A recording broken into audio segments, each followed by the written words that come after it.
ಆತ್ಮೀಯ ವೀಕ್ಷಕರೇ, ಪಾಪದ ಜೀವಿತಕ್ಕೆ ಬಿಡುಗಡೆಯ ಸಂದೇಶವನ್ನು ಸಾರುವ ನಿಮ್ಮ ಅಚ್ಚುಮೆಚ್ಚಿನ ಕಾರ್ಯಕ್ರಮ ಸಮಗ್ರ ಸತ್ಯವೇದ ಅಧ್ಯಯನಕ್ಕೆ ಬಹು ಪ್ರೀತಿಯಿಂದ ಸ್ವಾಗತಿಸುತ್ತೇವೆ. ಪ್ರಿಯರೇ, ಇಂದು ನಾವು ಎಸ್ತೇರಳ ಪುಸ್ತಕದ 5ನೇ ಅಧ್ಯಾಯದ 14ನೇ ವಚನದವರೆಗೆ ಧ್ಯಾನ ಮಾಡುವಾಗ, ಕೃಪೆಯ ದಂಡ ಎಸ್ತೇರಳಿಗೆ ಹೇಗೆ ಸಹಾಯವಾಯಿತು, ಎಸ್ತೇರಳ ವಿಜ್ಞಾಪನೆಗೆ ಅರಸನ ಪ್ರತಿಕ್ರಿಯೆ, ದುಷ್ಟ ಹಾಮಾನನ ದುಷ್ಟ ಆಲೋಚನೆಯ ಬಗ್ಗೆ ತಿಳಿದುಕೊಳ್ಳಲಿರುವೆವು. ಆದುದರಿಂದ ದೇವರ ಹಸ್ತಕ್ಕೆ ಒಪ್ಪಿಸಿಕೊಟ್ಟವರಾಗಿ ನಮ್ಮ ಅಧ್ಯಯನವನ್ನು ಪ್ರಾರಂಭಿಸೋಣ. ಬನ್ನಿರಿ, ಪ್ರಾರ್ಥನೆ ಮಾಡೋಣ. ನಮ್ಮನ್ನು ಬಹಳವಾಗಿ ಪ್ರೀತಿ ಮಾಡಿದಂತಹ ನಮ್ಮ ಪ್ರೀತಿಯುಳ್ಳ ಕರ್ತನಾದ ದೇವರೇ, ನಿನ್ನ ಪರಿಶುದ್ಧ ನಾಮಕ್ಕೆ ಸ್ತೋತ್ರವಾಗಲಿ ಕರ್ತನೆ. ಹೌದು ಕರ್ತನೆ, ಈ ಲೋಕದಲ್ಲಿ ನಾವು ಜೀವಿಸುವಾಗ ನಿನ್ನ ವಾಕ್ಯವು ನಮಗೆ ಮಾರ್ಗದರ್ಶನವಾಗಿದೆ ಕರ್ತನೆ. ನಿನ್ನ ವಾಕ್ಯವನ್ನು ಕಲಿತವರಾಗಿ ನಿನ್ನ ಆಲೋಚನೆಗೆ ತಕ್ಕ ಹಾಗೆ ನಾವು ಜೀವಿಸುವ ಹಾಗೆ ನಮ್ಮನ್ನು ನಡೆಸು ಕರ್ತನೆ. ಮತ್ತು ಕರ್ತನೆ, ನಾವು ಈ ಲೋಕದಲ್ಲಿ ಜೀವಿಸುವಾಗ ನಮಗೆ ಬೇಕಾದಂಥ ಜ್ಞಾನ ವಿವೇಚನೆಯನ್ನು ನೀನು ನಮಗೆ ಕಲಿಸಿಕೊಡು ಕರ್ತನೆ. ಈ ಎಲ್ಲ ಪ್ರಾರ್ಥನೆ ವಿಜ್ಞಾಪನೆಗಳನ್ನು ನಿನ್ನ ಒಂದೇ ಹೆಸರಿನಲ್ಲಿ ನಾವು ಬೇಡಿ ಹೊಂದಿದ್ದೇವೆ ಕರ್ತನೆ, ಆಮೆನ್. ಕರ್ತನಲ್ಲಿ ಪ್ರೀತಿಯುಳ್ಳ ದೇವಜನರೇ, ನನ್ನ ಬಳಿಗೆ ಬರುವವನನ್ನು ನಾನು ತಳ್ಳಿಬಿಡುವುದೇ ಇಲ್ಲ ಎಂಬುದಾಗಿ ಹೇಳಿದಂಥ ನಮ್ಮ ರಕ್ಷಕನಾದ ಯೇಸು ಕ್ರಿಸ್ತನ ಅತಿ ಪರಿಶುದ್ಧವುಳ್ಳ ನಾಮದಲ್ಲಿ ನಿಮ್ಮೆಲ್ಲರನ್ನು ವಂದಿಸುವನಾಗಿದ್ದೇನೆ. ಪ್ರೀತಿಯುಳ್ಳ ದೇವಜನರೇ, ಕಳೆದ ಕಾರ್ಯಕ್ರಮದಲ್ಲಿ ನಾವು ಎಸ್ತೇರಳ ಪುಸ್ತಕದ 4ನೇ ಅಧ್ಯಾಯವನ್ನು ಧ್ಯಾನಿಸಿ ದೇವರ ಕೃಪೆಯಿಂದ ಬಹು ಅಮೂಲ್ಯವಾದ ಸತ್ಯಗಳನ್ನು ನಾವು ತಿಳಿದುಕೊಂಡೆವು. ದೇವರ ಚಿತ್ತದ ಹೊರಗಿರುವ ಜೀವಿತವು ಅದು ಪ್ರಾರ್ಥನೆಯ ಜೀವಿತವಾಗಿರುವುದಿಲ್ಲ. ಆದರೂ ಕೂಡ ದೇವರು ತನ್ನ ಜನರನ್ನು ಕಾಪಾಡುತ್ತಾನೆ, ಆತನು ಸಂರಕ್ಷಿಸುತ್ತಾನೆ ಎಂಬುದಾಗಿ ತಿಳಿದುಕೊಂಡಿದ್ದೇವೆ. ಬನ್ನಿರಿ, ಇಂದಿನ ಧ್ಯಾನದಲ್ಲಿ ನಾವು ಎಸ್ತೇರಳ ಪುಸ್ತಕದ 5ನೇ ಅಧ್ಯಾಯದ ಧ್ಯಾನದೊಂದಿಗೆ ಪ್ರಾರಂಭಿಸೋಣ. ಈ ಅಧ್ಯಾಯದ ಮುಖ್ಯ ಪ್ರಸ್ತಾಪ ಕೃಪೆಯ ದಂಡ ಎಂಬುದಾಗಿರುತ್ತದೆ. ಬನ್ನಿರಿ, ನಮ್ಮ ಧ್ಯಾನವನ್ನು ಮುಂದುವರಿಸುವ ಹಾಗೆ ಎಸ್ತೇರಳ ಪುಸ್ತಕ 5ನೇ ಅಧ್ಯಾಯ 1ನೇ ವಚನವನ್ನು ಗಮನಿಸೋಣ. ಅಲ್ಲಿ ಹೀಗೆ ಬರೆದದೆ: 3ನೆಯ ದಿನದಲ್ಲಿ ಎಸ್ತೇರಳು ರಾಜವಸ್ತ್ರಭೂಷಿತಳಾಗಿ ಅರಮನೆಯ ಒಳಗಣ ಪ್ರಾಕಾರವನ್ನು ಪ್ರವೇಶಿಸಿ ರಾಜಮಂದಿರದ ಎದುರಿನಲ್ಲಿ ನಿಂತಳು. ಅರಸನು ಆ ಮಂದಿರದಲ್ಲಿ ರಾಜಸಿಂಹಾಸನದ ಮೇಲೆ ಬಾಗಲಿಗೆದುರಾಗಿ ಕೂತುಕೊಂಡಿದ್ದನು ಎಂಬುದಾಗಿ. ಕರ್ತನಲ್ಲಿ ಪ್ರಿಯರೇ, ಅವನು ಅಂದರೆ ರಾಜನ ಸುತ್ತಲೂ ಅವನ ಸೇವಕರು ಒಳ್ಳೆ ಪೋಷಾಕುಗಳನ್ನು ಧರಿಸಿ ನಿಂತುಕೊಂಡಿದ್ದರು. ಆ ಬಣ್ಣಗಳು ಹೇಗಿರಬಹುದೆಂದು ಯೋಚಿಸಿರಿ. ಅದರ ಜೊತೆಗೆ ಅಲಂಕಾರಿಕವಾದ ಮೇಲ್ಛಾವಣೆ, ನೆಲಹಾಸುಗಳು, ಸುತ್ತಲೂ ಅಲಂಕಾರಕ್ಕಾಗಿ ಉಪಯೋಗಿಸಿದ ಬೆಳ್ಳಿ ಬಂಗಾರಗಳು. ಅರಸನು ಬಹುಶಃ ರಾಜ್ಯ ವ್ಯವಹಾರವನ್ನು ನಡೆಸುತ್ತಿದ್ದಿರಬಹುದು. ಆಗ ಎಸ್ತೇರಳು ಕಂಬವೊಂದರ ಮರೆಯಿಂದ ಎದುರು ಬಂದು ತನ್ನ ರಾಜ್ಯ ವಸ್ತ್ರಗಳನ್ನು ಧರಿಸಿದವಳಾಗಿ ಅರಸನ ಎದುರಿಗೆ ನಿಂತಳು. ಆಕೆ ನಿಜವಾಗಿ ಸೌಂದರ್ಯವತಿಯಾಗಿದ್ದಳು. ಬನ್ನಿರಿ ಪ್ರಿಯರೇ, ನಮ್ಮ ಧ್ಯಾನದಲ್ಲಿ ಮುಂದುವರಿಯುವಾಗೆ ಎಸ್ತೇರಳ ಪುಸ್ತಕ 5ನೇ ಅಧ್ಯಾಯ 2ನೇ ವಚನವನ್ನು ಗಮನಿಸೋಣ.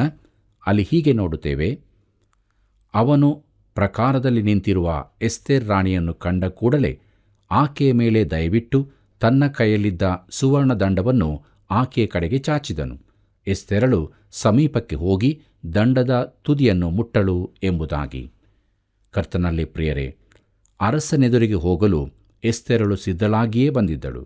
ಮೊದಲನೆಯ ಸಾರಿ ಆಕೆ ಅರಸನೆದುರು ಕಾಣಿಸಿಕೊಳ್ಳುವಾಗ ಬೇರೆ ಕನ್ನಿಕೆಯರಂತೆ ಆಕೆ ಯಾವ ಸೌಂದರ್ಯ ಸಾಧನಗಳಾಗಲಿ ಪೋಷಾಕುಗಳಾಗಲಿ ಬೇಕಿರಲಿಲ್ಲ. ತನ್ನ ಸ್ವಾಭಾವಿಕ ಸೌಂದರ್ಯದಿಂದಲೇ ಆಕೆ ಜಯಶಾಲಿಯಾಗಿದ್ದಳು. ಅರಸನು ಆಕೆಯನ್ನು ಪ್ರೀತಿ ಮಾಡುವನಾದನು. ಆದರೆ ಈ ಬಾರಿ ಆಕೆ ತನ್ನ ವಸ್ತ್ರಗಳ ಕುರಿತು ವಿಶೇಷವಾದ ಗಮನ ಹರಿಸಿ ತುಂಬ ಸಮಯ ಕಳೆದಿರಬೇಕೆಂದು ನಾನು ಭಾವಿಸುತ್ತೇನೆ. ಪ್ರಿಯರೇ, ಆಕೆ ರಾಜವಸ್ತ್ರಗಳನ್ನು ಧರಿಸಿಕೊಂಡವಳೆಂದು ಬರೆದಿದೆ.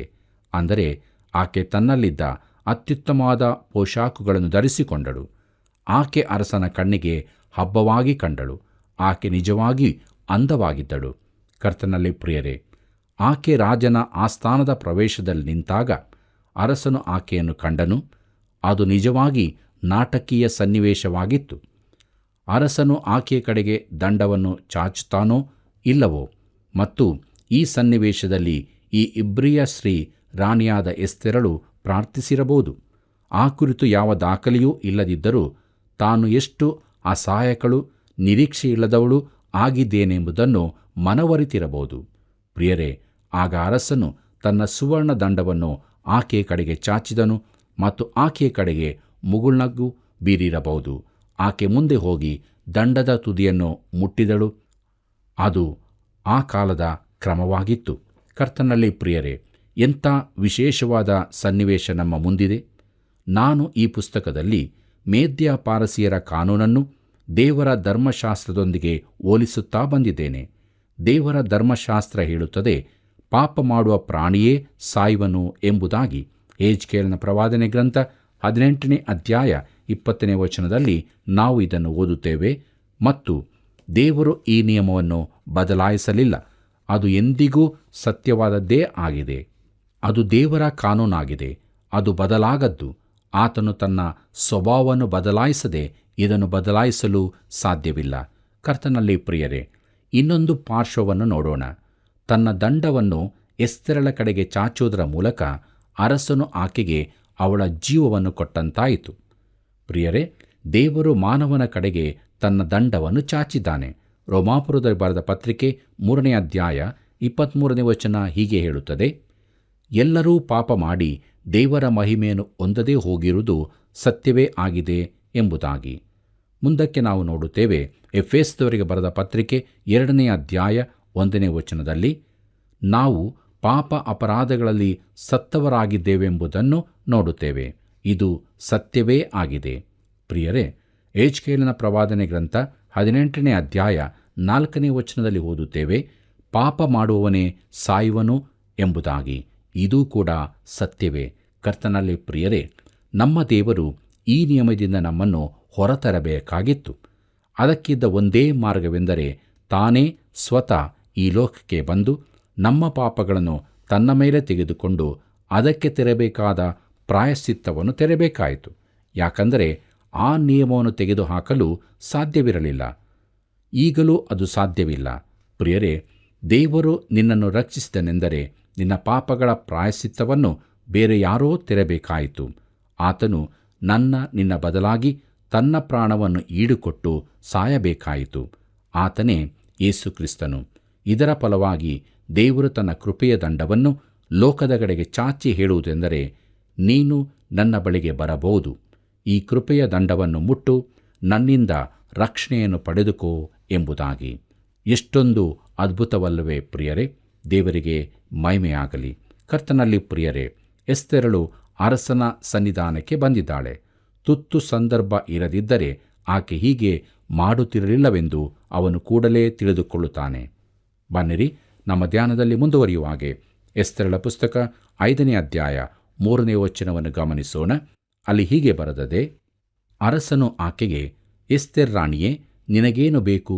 ನಿನ್ನ ವಿಜ್ಞಾಪನೆ ಯಾವುದು? ನನ್ನ ಅರ್ಧ ರಾಜ್ಯವನ್ನು ಕೇಳಿದರೂ ಕೊಡುತ್ತೇನೆ ಅಂದನು ಎಂಬುದಾಗಿ. ಕರ್ತನಲ್ಲಿ ಪ್ರಿಯರೇ, ಸುಮ್ಮನೆಯಾದರೂ ಆಕೆ ತನ್ನ ಬಳಿಗೆ ಬರಲಿಲ್ಲವೆಂಬುದು ಅರಸನಿಗೆ ಗೊತ್ತಾಯಿತು. ಹಣದ ಅವಶ್ಯಕತೆಗಾಗಿ ಆಕೆ ತನ್ನ ಬಳಿಗೆ ಬಂದದ್ದಲ್ಲ. ಆಕೆಗೆ ಏನೋ ಒಂದು ತೊಂದರೆಯುಂಟಾಗಿದೆ. ಆಕೆ ನಡುಗುತ್ತಿದ್ದಳು ಹಾಗೂ ತುಂಬ ದುಃಖದಲ್ಲಿದ್ದವಳೆಂಬುದನ್ನು ನೋಡಿದನು. ಆಕೆಯ ಭಯವನ್ನು ನಿವಾರಿಸಲು ಅವನು ಹೇಳುತ್ತಾನೆ, ಅರ್ಧ ರಾಜ್ಯವನ್ನು ಕೇಳಿದರೂ ನಿನಗೆ ಕೊಡುತ್ತೇನೆ ಎಂಬುದಾಗಿ. ಪ್ರಿಯರೇ, ಇದು ಸುಮ್ಮನೆ ಆಡಿದ ಮಾತಲ್ಲ. ಆಕೆಯನ್ನು ಸಮಾಧಾನಪಡಿಸಲು ಈ ರೀತಿಯ ಕೊಡುಗೆ ನೀಡುತ್ತಾನೆ. ಬನ್ನಿರಿ, ಮುಂದಕ್ಕೆ ನಾವು ನೋಡೋಣ. ಎಸ್ತೇರಳ ಪುಸ್ತಕ 5ನೇ ಅಧ್ಯಾಯ 4ನೇ ವಚನದಲ್ಲಿ, ಅದಕ್ಕೆ ಎಸ್ತೇರಳು, ಅರಸರ ಚಿತ್ತಕ್ಕೆ ಬಂದರೆ ನಾನು ಇವತ್ತು ತಮಗೋಸ್ಕರ ಸಿದ್ಧ ಮಾಡಿಸಿರುವ ಔತಣಕ್ಕೆ ಹಾಮಾನನೊಡನೆ ಬರೋಣವಾಗಲಿ ಎಂದು ಅರಿಕೆ ಮಾಡಿದಳು ಎಂಬುದಾಗಿ. ಕರ್ತನಲ್ಲಿ ಪ್ರೀತಿಯುಳ್ಳ ಸಹೋದರ ಸಹೋದರಿಯರೇ, ಎಸ್ತೇರಳು ತನ್ನ ಅಗತ್ಯಕತೆಯನ್ನು ಕೂಡಲೇ ತಿಳಿಸಲಿಲ್ಲ. ಆಕೆ ಅರಸನನ್ನು ತಾನು ಸಿದ್ಧ ಮಾಡುವ ಔತಣಕ್ಕೆ ಬರಬೇಕೆಂದು, ಜೊತೆಗೆ ಹಾಮಾನನನ್ನು ಕರೆತರಬೇಕೆಂದು ಕೇಳಿಕೊಳ್ಳುತ್ತಾಳೆ. ಹಾಮಾನನು ಯೆಹೂದ್ಯರ ಮರಣವನ್ನು ಮಾತ್ರವಲ್ಲದೆ ತನ್ನ ಸಾವನ್ನು ಅಪೇಕ್ಷಿಸಿದನೆಂಬುದು ಅರಸನಿಗೆ ತಿಳಿದು ಬರಬೇಕೆಂದು ಆಕೆಯ ಆಶೆಯಾಗಿತ್ತು. ನೋಡಿರಿ ಪ್ರಿಯರೇ, ಎಸ್ತೇರಳು ಮಾಡಿದ ಕೆಲಸ ಧೈರ್ಯ ಸಾಹಸಗಳಿಂದ ಕೂಡಿದಾಗಿತ್ತು. ತನ್ನ ಜನರಿಗೆ ತಾನು ಮಾತ್ರ ಸಹಾಯ ಮಾಡಬಹುದೆಂದು ಅವಳಿಗೆ ತಿಳಿದಿತ್ತು. ಯಾಕಂದರೆ ದೇವರು ತನ್ನ ಯೋಜನೆಯ ಪ್ರಕಾರ ಆಕೆಯನ್ನು ರಾಣಿಯ ಸ್ಥಾನದಲ್ಲಿ ಕೂರಿಸಿದ್ದಾನೆ. ತಾನು ದೇವರ ಚಿತ್ತದ ಪ್ರಕಾರ ರಾಣಿಯಾಗಿದ್ದೇನೆಂದು ಎಸ್ತೇರಳು ಹೇಳುವ ಹಾಗಿರಲಿಲ್ಲ. ಆಕೆ ದೇವರ ಹೆಸರನ್ನೂ ಉಚ್ಚರಿಸುವುದಿಲ್ಲ. ಆದರೆ ತನಗೆ ಒಂದು ವೇಳೆ ಮರಣ ಉಂಟಾಗಲು ಬಹುದೆಂದು ತಿಳಿದೇ ಅರಸನೆದುರು ಹೋದಳು. ದಾಳವನ್ನು ಉರುಳಿಸಿಯಾಗಿದೆ.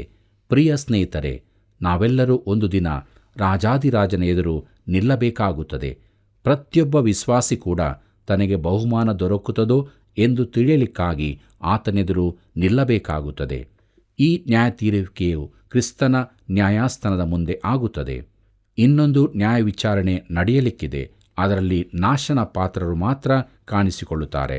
ಅದು ಮಹಾ ಬಿಳಿ ಸಿಂಹಾಸನದೆದುರು ನಡೆಯುತ್ತದೆ. ಅವರವರ ಕೃತ್ಯದ ಪ್ರಕಾರ ಅವರಿಗೆ ತೀರ್ಪಾಗುತ್ತದೆ.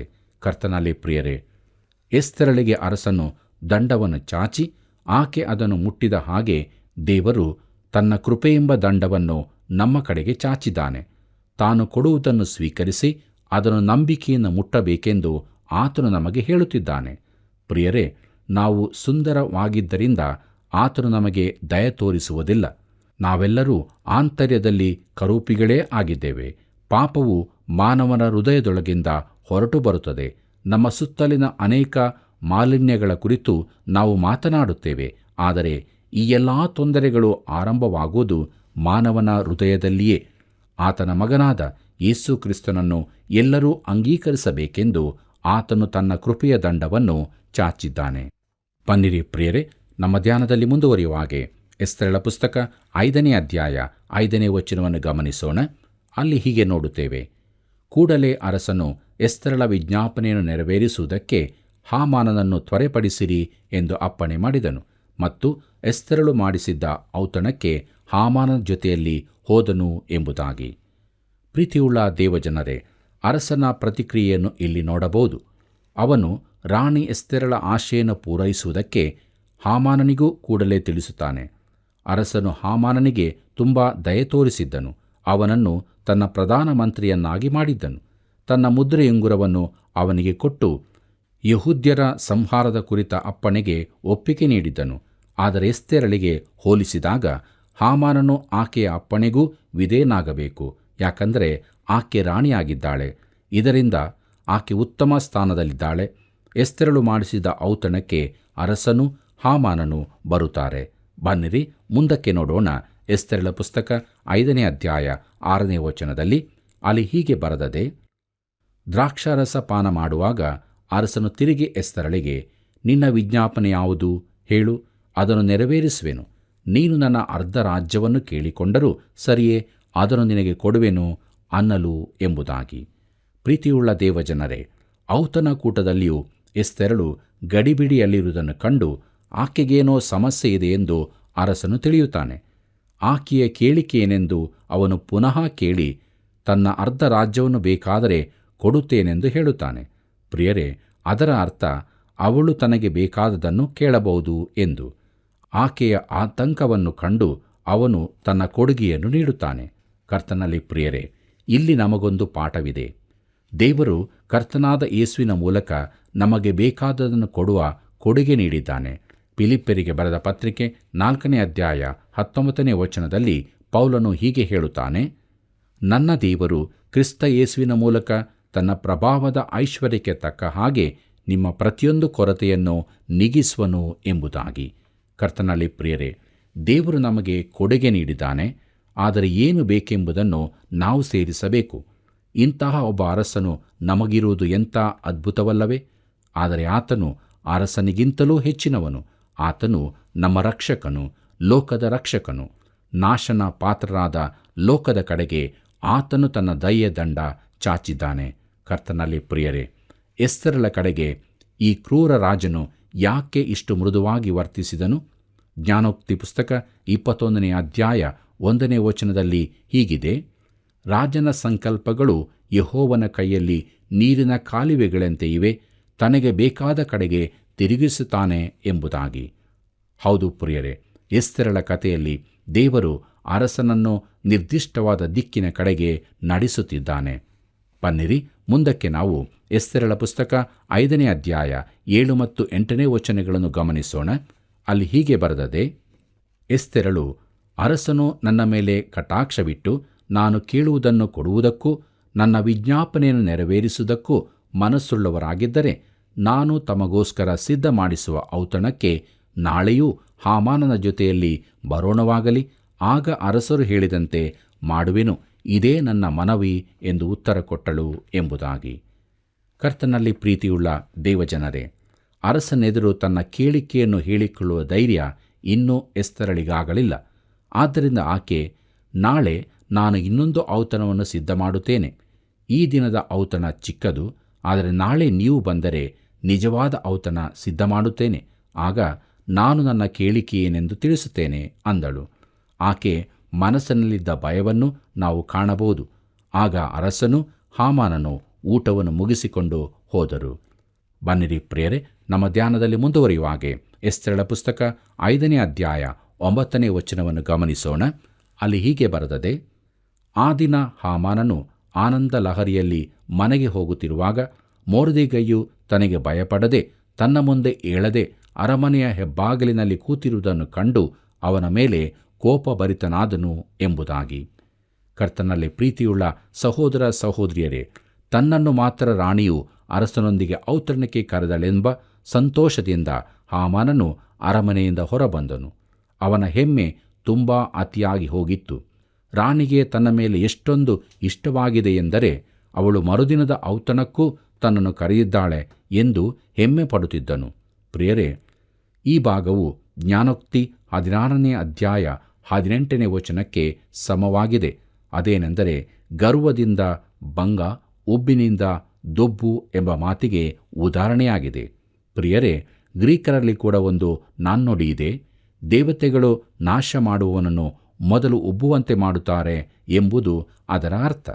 ಕರ್ತನಲ್ಲಿ ಪ್ರಿಯರೇ, ಹಾಮಾನನು ಔತಣಕೂಟದಿಂದ ಹೊರಬಂದಾಗ ಅಲ್ಲಿದ್ದ ರಾಜ ಪರಿವಾರದವರೆಲ್ಲರೂ ಅವನ ಮುಂದೆ ಅಡ್ಡಬಿದ್ದರು. ಅಲ್ಲಿದ್ದ ನ್ಯಾಯಾಧಿಪತಿಗಳಲ್ಲೊಬ್ಬನಾದ ಮೊರ್ದೆಕೈ ಮಾತ್ರ ಅವನನ್ನು ವಂದಿಸಲಿಲ್ಲ.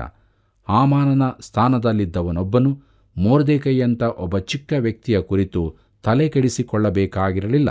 ಆದರೆ ಇಲ್ಲಿ ಅವನಿಂದ ಹಾಗೆ ಮಾಡಲಾಗಲಿಲ್ಲ. ಅವನು ಮೊರ್ದೆಕೈಯ ಮೇಲೆ ಕೋಪದಿಂದ ತುಂಬಿದವನಾದನು. ಆದರೆ ತನ್ನನ್ನು ಹತೋಟಿಗೆ ತಂದುಕೊಂಡನು. ತನ್ನಲ್ಲೇ ನೆನೆಸಿದನು, ನಿನ್ನನ್ನು ಬೇಗದಲ್ಲೇ ಹಿಡಿಯುತ್ತೇನೆ ಎಂಬುದಾಗಿ. ಬನ್ನಿರಿ ಪ್ರಿಯರೇ, ಮುಂದಕ್ಕೆ ನಮ್ಮ ಧ್ಯಾನದಲ್ಲಿ ಎಸ್ತೇರಳ ಪುಸ್ತಕ 5ನೇ ಅಧ್ಯಾಯ 10 ಮತ್ತು 11ನೇ ವಚನಗಳನ್ನು ಗಮನಿಸೋಣ.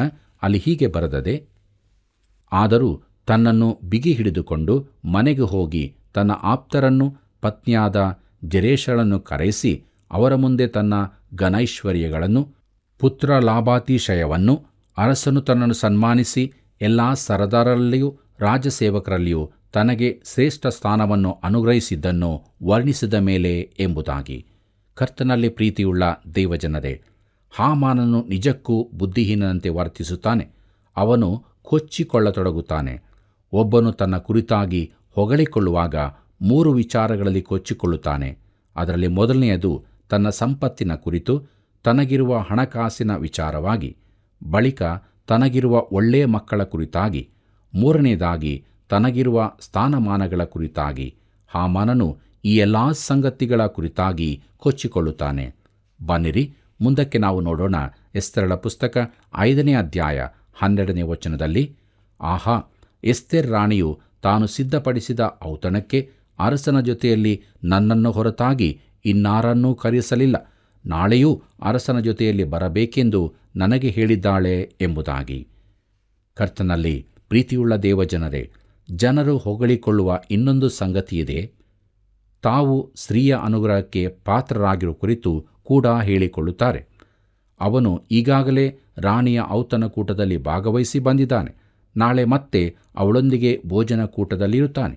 ಹಾಮಾನನು ಸಾಮಾನ್ಯ ಮಾನವ ಸ್ವಭಾವದವನು, ಆದರೆ ಕ್ರೂರಿಯೂ ನೀಚನೂ ಆಗಿದ್ದಾನೆ. ತನಗೆ ಏನಾಗಲಿದೆ ಎಂಬುದನ್ನು ತಿಳಿಯದವನಾಗಿದ್ದಾನೆ. ಬನ್ನಿರಿ ಮುಂದಕ್ಕೆ ನಮ್ಮ ಧ್ಯಾನದಲ್ಲಿ ಎಸ್ತೇರಳ ಪುಸ್ತಕ 5ನೇ ಅಧ್ಯಾಯ 13ನೇ ವಚನವನ್ನು ಗಮನಿಸೋಣ. ಅಲ್ಲಿ ಹೀಗೆ ಬರೆದದೆ, ಆದರೆ ಮೊರ್ದೆಕೈ ಎಂಬ ಯೆಹೂದ್ಯನು ಅರಮನೆಯ ಬಾಗಿಲಿನಲ್ಲಿ ನನ್ನ ಕಣ್ಣ ಮುಂದೆ ಕೂತಿರುವವರೆಗೂ ಇದೆಲ್ಲದರಿಂದಲೂ ನನಗೆ ತೃಪ್ತಿಯಾಗುವುದಿಲ್ಲ ಅಂದನು ಎಂಬುದಾಗಿ. ಕರ್ತನಲ್ಲಿ ಪ್ರಿಯರೇ, ಮೇಣದಲ್ಲಿನ ನೊಣದ ಹಾಗೆ ಮೊರ್ದೆಕೈ ತನಗೆ ವಂದಿಸಲಿಲ್ಲವೆಂಬ ಸಂಗತಿಯು ಅವನ ಮನಸ್ಸಿನೊಳಗೆ ಕೊರೆಯುತ್ತಲೇ ಇತ್ತು. ಅವನಿಗೆ ದೊರೆತ ಎಲ್ಲ ಸನ್ಮಾನ ಹಾಗೂ ಒಳ್ಳೆಯ ಸಂಗತಿಗಳು ಇವ್ಯಾವೂ ಮೊರ್ದೆಕೈಯಿಂದ ಅವನಿಗಾದ ಅವಮಾನವನ್ನು ಅಳಿಸಲು ಸಾಧ್ಯವಾಗಲಿಲ್ಲ. ಒಬ್ಬ ಮನುಷ್ಯನಿಗೆ ಯಾವುದು ಕಿರಿಕಿರಿಯುಂಟು ಮಾಡುತ್ತದೆಂಬುದರ ಮೇಲಿಂದ ಒಬ್ಬ ವ್ಯಕ್ತಿಯನ್ನು ಅಳೆಯಬಹುದೆಂದು ಒಬ್ಬರು ಹೇಳಿದ್ದಾರೆ. ಚಿಕ್ಕ ಸಂಗತಿಗಳು ಕಿರಿಕಿರಿಯುಂಟು ಮಾಡುವುದಾದರೆ ಅವನು ಒಬ್ಬ ಸಣ್ಣ ಮನುಷ್ಯನಾಗಿದ್ದಾನೆ. ಆದರೆ ದೊಡ್ಡ ವಿಚಾರಗಳು ಮಾತ್ರ ಅವನನ್ನು ಅಲ್ಲಾಡಿಸಬಲ್ಲವಾದರೆ ಅವನು ದೊಡ್ಡ ವ್ಯಕ್ತಿಯಾಗಿದ್ದಾನೆ ಎಂಬುದಾಗಿ. ಪ್ರಿಯ ಸ್ನೇಹಿತನೇ, ನಿನ್ನನ್ನು ಬಾಧಿಸುವ ಸಂಗತಿ ಯಾವುದು? ಚಿಕ್ಕ ಚಿಕ್ಕ ವಿಚಾರಗಳು ನಿನ್ನನ್ನು ಅಲ್ಲಾಡಿಸುತ್ತವೆಯೋ? ಅನಾವಶ್ಯವಾದ ಚಿಕ್ಕ ವಿಚಾರಗಳು ನಿನ್ನ ಜೀವಿತವನ್ನು ಹಾಳು ಮಾಡದಂತೆ ನೋಡಿಕೋ. ಅದು ಸಣ್ಣತನದ ಗುರಿತಾಗಿರುತ್ತದೆ. ಆದರೆ ಚಿಕ್ಕ ವಿಚಾರಗಳು ಅಂದರೆ ನರಿಮರಿಗಳು ದ್ರಾಕ್ಷಿಯ ತೋಟವನ್ನು ಹಾಳು ಮಾಡುವುಗಳಾಗಿವೆ. ಪ್ರೀತಿಯುಳ್ಳ ದೇವಜನರೇ, ಹಾಮಾನನು ತಾನು ಸಣ್ಣ ಮನುಷ್ಯನೆಂಬುದನ್ನು ತೋರಿಸಿಕೊಂಡನು. ಮೊರ್ದೆಕೈಯು ಕೇವಲ ಒಬ್ಬ ನ್ಯಾಯಾಧಿಪತಿಯಾಗಿದ್ದನು, ಚಿಕ್ಕ ಒಬ್ಬ ನ್ಯಾಯಾಧೀಶನು. ಹಾಮಾನನಾದರೂ ಪ್ರಧಾನಮಂತ್ರಿಯಾದವನು. ಪ್ರಿಯರೇ, ಆ ಮನುಷ್ಯನನ್ನು ತಾತ್ಸಾರ ಮಾಡಿ ಬಿಡಬೇಕಾಗಿತ್ತು. ಆದರೆ ಹಾಮಾನನು ಹಾಗೆ ಮಾಡುವುದಿಲ್ಲ. ಮೊರ್ದೆಕೈ ಎಂಬ ಯೆಹೂದ್ಯನು ಅರಮನೆಯ ಬಾಗಿಲಿನಲ್ಲಿ ನನ್ನ ಕಣ್ಣ ಮುಂದೆ ಕೂತಿರುವವರೆಗೂ ಇದೆಲ್ಲವುದರಿಂದ ನನಗೆ ತೃಪ್ತಿಯಾಗುವುದಿಲ್ಲ ಅಂದನು ಎಂಬುದನ್ನು ನೋಡಿರಿ. ಬನ್ನಿರಿ, ನಮ್ಮ ಕಾರ್ಯಕ್ರಮದ ಕೊನೆಯ ಭಾಗಕ್ಕೆ ಬಂದಿರುವಾಗ ಕಡೆಯದಾಗಿ ಎಸ್ತೇರಳ ಪುಸ್ತಕ 5ನೇ ಅಧ್ಯಾಯ 14ನೇ ವಚನವನ್ನು ಗಮನಿಸೋಣ. ಅಲ್ಲಿ ಹೀಗೆ ಬರೆದದೆ: ಅದಕ್ಕೆ ಅವನ ಪತ್ನಿಯಾದ ಜೆರೆಷಳು ಅವನ ಎಲ್ಲ ಆಪ್ತರು 50 ಮೊಳ ಎತ್ತರವಾದ ಒಂದು ಗಲ್ಲೂ ಮರವನ್ನು ಸಿದ್ಧಮಾಡಿಸಿ, ನಾಳೆ ಅರಸನ ಅಪ್ಪಣೆಯನ್ನು ಪಡಕೊಂಡು ಮೊರ್ದೆಕೈಯನ್ನು ಅದಕ್ಕೆ ನೇತು ಹಾಕಿಸಬೇಕು. ಆಮೇಲೆ ನೀನು ಸಂತೋಷದಿಂದ ಅರಸನ ಜೊತೆಯಲ್ಲಿ ಔತಣಕ್ಕೆ ಹೋಗಬಹುದು ಎಂದು ಹೇಳಿದರು. ಹಾಮಾನನು ಈ ಮಾತಿಗೆ ಮೆಚ್ಚಿ ಗಲ್ಲು ಮರವನ್ನು ಸಿದ್ಧಮಾಡಿಸಿದನು ಎಂಬುದಾಗಿ. ಕರ್ತನಲ್ಲಿ ಪ್ರೀತಿಯುಳ್ಳ ಸಹೋದರ ಸಹೋದರಿಯರೇ, ಹಾಮಾನನ ಪತ್ನಿಯಾದ ಜೆರೆಷಳು ಅವನ ಆಪ್ತರೆಲ್ಲರೂ ಅವನಿಗೆ ಒಂದು ಸಲಹೆ ಕೊಡುತ್ತಾರೆ. ಸುಮಾರು 50 ಮೊಳ ಎತ್ತರದ ಒಂದು ಗಲ್ಲು ಮರವನ್ನು ಸಿದ್ಧಮಾಡಿ ಮೊರ್ದೆಕೈಯನ್ನು ಅದಕ್ಕೆ ನೇತು ಹಾಕಿಸಬೇಕೆಂದು ಹೇಳಿದರು. ಇದನ್ನು ಯೋಚಿಸಿರಿ. ಮೊರ್ದೆಕೈ ಎಂಬ ಹೆಸರಿನ ಅರ್ಥ ಚಿಕ್ಕವನು ಎಂಬುದಾಗಿ. ಅವನು ಒಬ್ಬ ಗಿಡ್ಡ ವ್ಯಕ್ತಿಯಾಗಿದ್ದನು. 50 ಮೊಳ ಎತ್ತರದ ಗಲ್ಲಿಗೆ ಅವನನ್ನು ಹಾಕಬೇಕೆಂದರೆ ಅವನ ಮೇಲಿನ ದ್ವೇಷ ಎಷ್ಟೆಂಬುದು ಅರಿವಾಗುತ್ತದೆಯಲ್ಲವೇ? ಪ್ರಿಯರೇ, ಈ ರೀತಿಯ ಪರಿಹಾರ ಸಿಕ್ಕಿದ ಮೇಲೆ ಹಾಮಾನನು ನಿದ್ರೆಗೆ ಹೋದನು. ಕರ್ತನಲ್ಲಿ ಆತ್ಮೀಯ ಸ್ನೇಹಿತರೆ, ದೇವರ ವಾಕ್ಯವನ್ನು ಆಲಿಸಿದಂಥ ನಮ್ಮ ಜೀವಿತಗಳು ನಾವು ಪರೀಕ್ಷಿಸಿಕೊಳ್ಳೋಣವ? ನಮ್ಮ ಜೀವಿತಗಳು ಹೇಗಿದೆ? ನಾವು ದೇವರ ಚಿತ್ತಕ್ಕೆ ಒಳಗಾಗಿ ಸಂತೋಷದಲ್ಲಿದ್ದೇವೆಯೋ ಅಥವಾ ಶರೀರ ಭಾವದ ಅಭಿಲಾಷೆಗಳಿಗೆ ಒಳಗಾಗಿ ದ್ವೇಷದಿಂದ ನಮ್ಮ ಜೀವಿತವನ್ನು ನಾವು ಜೀವಿಸ್ತಾ ಇದ್ದೇವೆಯೋ? ದೇವರು ನಮ್ಮನ್ನು ನೋಡುವಾತನಾಗಿದ್ದಾನೆ. ಮಾತ್ರವಲ್ಲ, ಆತನು ಬಹು ಸೂಕ್ಷ್ಮವಾಗಿ ನೋಡುತ್ತಾನೆ. ಆದ್ದರಿಂದ ನಮ್ಮ ಜೀವಿತವನ್ನು ಆತನ ಎದುರಿಗೆ ತೆರೆದಿರೋಣ. ಆತನ ರಕ್ತದ ಮೂಲಕವಾಗಿ ನಾವು ನಮ್ಮ ಪಾಪ ಅಪರಾಧದಿಂದ ತೊಳೆಸಿಕೊಂಡವರಾಗಿ ನಿಜವಾದ ಪಾಪ ಪರಿಹಾರದ ನಿಶ್ಚಯತ್ವವನ್ನು ಹೊಂದಿದವರಾಗಿ ದೇವರ ಮಹಿಮೆಗೋಸ್ಕರ ಜೀವಿಸೋಣ. ಹೀಗಾಗುವಂತೆ ದೇವರು ನಮಗೆ ಸಹಾಯ ಮಾಡಿ ನಡೆಸಲಿ. ಕರ್ತನ ಕೃಪೆಯು ಸದಾ ನಿಮ್ಮೆಲ್ಲರ ಸಂಗಡ ಇರಲಿ. ಪ್ರಿಯರೇ, ಎಷ್ಟೊಂದು ಅದ್ಭುತವಾದ ವಿಷಯಗಳನ್ನು ನಾವು ತಿಳಿದುಕೊಂಡೆವು. ದೇವರಿಗೆ ಸ್ತೋತ್ರವಾಗಲಿ. ಎಸ್ತರ್ ರಾಣಿಯ ಮೇಲೆ ಅರಸನು ದಯೆ ತೋರಿಸಿದನು. ಅವಳ ವಿಜ್ಞಾಪನೆಯನ್ನು ನೆರವೇರಿಸಲು ಸಿದ್ಧನಾದನು. ಅದೇ ಸಮಯದಲ್ಲಿ ಹಾಮಾನನ ದುಷ್ಟತನದ ಕೊಡವು ತುಂಬುತ್ತಾ ಬರುವುದನ್ನು ತಿಳಿದುಕೊಂಡೆವು. ಪ್ರಿಯರೇ, ನಮ್ಮ ಜೀವಿತಕ್ಕೆ ಕೃಪೆಯ ದಂಡವನ್ನು ಚಾಚಿದ ಯೇಸುಕ್ರಿಸ್ತನ ಬಳಿಗೆ ಬಂದು ಪಾಪದ ದಾಸತ್ವ ಮರಣದಿಂದ ಬಿಡುಗಡೆ ಹೊಂದಿ ನಿತ್ಯ ಜೀವದ ನಿರೀಕ್ಷೆಯಲ್ಲಿ ಜೀವಿಸೋಣ. ಪ್ರಿಯರೇ, ದೇವರ ವಾಕ್ಯಗಳ ಅಧ್ಯಯನದಲ್ಲಿ ನೀವು ಪಡೆದುಕೊಂಡ ಆಶೀರ್ವಾದಗಳನ್ನು ನಮಗೆ ತಿಳಿಸಿರಿ. ಈ ಕಾರ್ಯಕ್ರಮದ ಬೆಳವಣಿಗೆಗಾಗಿ ಮಿಸ್ ಕಾಲ್ ಕೊಟ್ಟು ಪ್ರೋತ್ಸಾಹಿಸಿರಿ. ಕರ್ತನ ಕೃಪೆ ನಿಮ್ಮೊಂದಿಗಿರಲಿ. ವಂದನೆಗಳು.